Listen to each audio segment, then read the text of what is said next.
மேகங்களின் மேலிருந்து கீழே பார்க்கிறாயா? அங்கே ஒரு அதிசய உலகம் மறைந்து கிடக்கிறது. அது வண்ணக்காடு. பல நிறங்களால் ஒளிரும், சிரிப்புகள் முழங்கும் அற்புதமான காட்டு விலங்குகள் மகிழ்ச்சியாக வாழும் ஒரு மந்திர உலகம் இது. இங்கு ஒவ்வொரு மரமும் ஒரு கதையை சொல்லும், ஒவ்வொரு காற்றும் ஒரு ரகசியத்தை சுமக்கும். அந்த மந்திரமான காட்டின் ஆழத்தில் ஒரு பெரிய மரத்தின் கீழ் அமைதியாக அமர்ந்திருந்தான் ஒரு சிறிய யானை. அவன் பெயர் அப்பு. அந்த காட்டில் மற்ற விலங்குகள் எல்லாம் சிரித்தும் ஓடியும் விளையாடியும் மகிழ்ச்சியாக இருந்தன. ஆனால் அப்பு மட்டும் கொஞ்சம் வித்தியாசமானவன். சிறிய உடம்பு, பெரிய கனவுகள். அவன் மனம் எப்போதும் வானத்தை நோக்கி பறந்து கொண்டே இருந்தது. அவன் கண்களில் ஒரு கேள்வி, ஒரு கனவு, ஒரு அற்புதமான ஆசை ஒளிந்திருந்தது. அவன் பார்த்த வானம் மற்றவர்கள் பார்க்கும் வானம் இல்லை. அவனுக்குள் ஒரு வித்தியாசமான உலகம் உருவாகி கொண்டிருந்தது. வானம் ஏன் எப்போதும் நீளமாவே இருக்க வேண்டும்? அது ஏன் ஒரு நாள் ஊதாவாகவோ அல்லது தங்க நிறத்திலோ இருக்கக்கூடாது என்று அவன் கேட்டபோது காடே சிரித்தது. உன் தும்பிக்கை மரங்களை முறிக்கத்தான் கனவு காணல்ல என்று குரங்குகள் கிண்டல் செய்தன. அப்பு எதற்கும் கவலைப்படவில்லை. அவன் கண்களில் வானம் ஒவ்வொரு நொடியும் ஒரு புதிய ஓவியமாக தெரிந்தது. அவன் நதிக்கரையில் பச்சை இலைகள், வண்ணப்பூக்கள் மற்றும் சிறிய மினுமினுக்கும் கற்களை தேடி சேகரித்தான். இங்கே சிறிய யானையின் கற்பனை பயணம் துவங்கியது. அவன் வானத்தில் வரைய முடியாது என்பது அவனுக்கு தெரியும். அதனால் ஆற்றங்கரையில் இருந்த பிரம்மாண்டமான தட்டையான பாறைகளை தனது ஓவியத்தாள்களாக மாற்றினான். அப்பு தனது தும்பிக்கையில் தூரிகையை பிடித்து அந்த பாறையில் அற்புதமான ஓவியங்களை வரைந்து வண்ணம் தீட்டினான். ஒரு பாறையில் வெள்ளி மழை, இன்னொன்றில் தங்க நிற சூரிய அஸ்தமனம், மற்றொன்றில் விலங்கு வடிவில் மின்னும் நட்சத்திரங்கள்.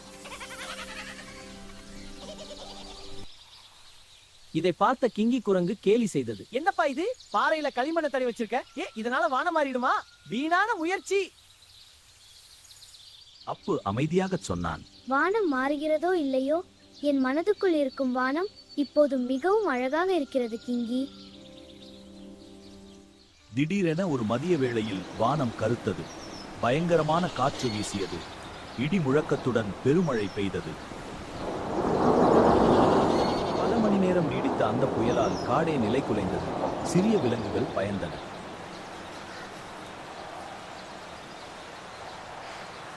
பஞ்சு என்ற முயல் குட்டி அழுது கொண்டே வந்தது.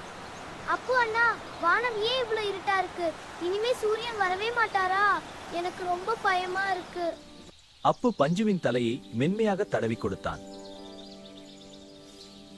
முகில் நிறைவாக வானம் மீண்டும் வெளிச்சம் காணோம். கவலை வேண்டாம், எல்லாம் நல்லதே நடக்கும்.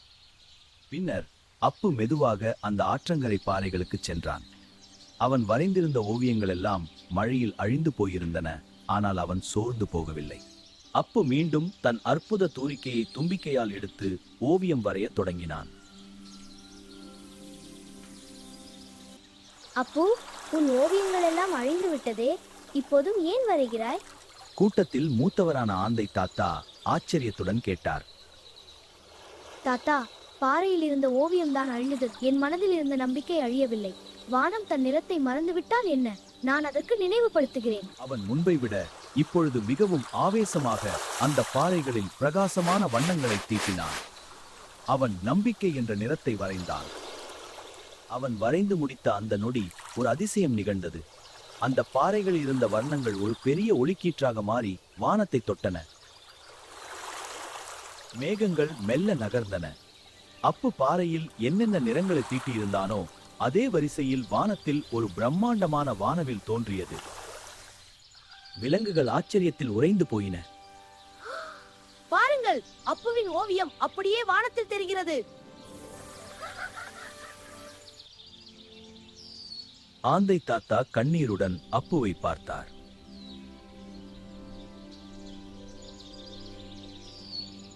அன்று முதல் வானம் இருந்தாலும் யாரும் பயப்படுவதில்லை.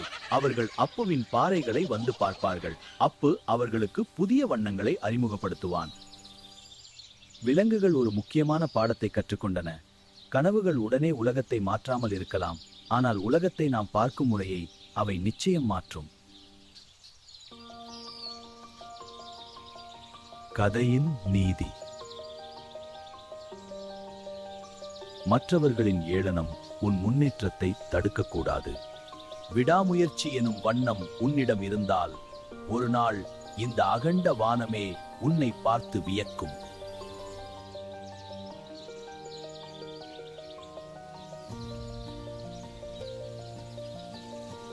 இதுவே அப்புவின் வர்ண கனவுகள் என்ற கதையின் தலைப்பினை அழகாக சித்தரித்து காட்டுகிறது.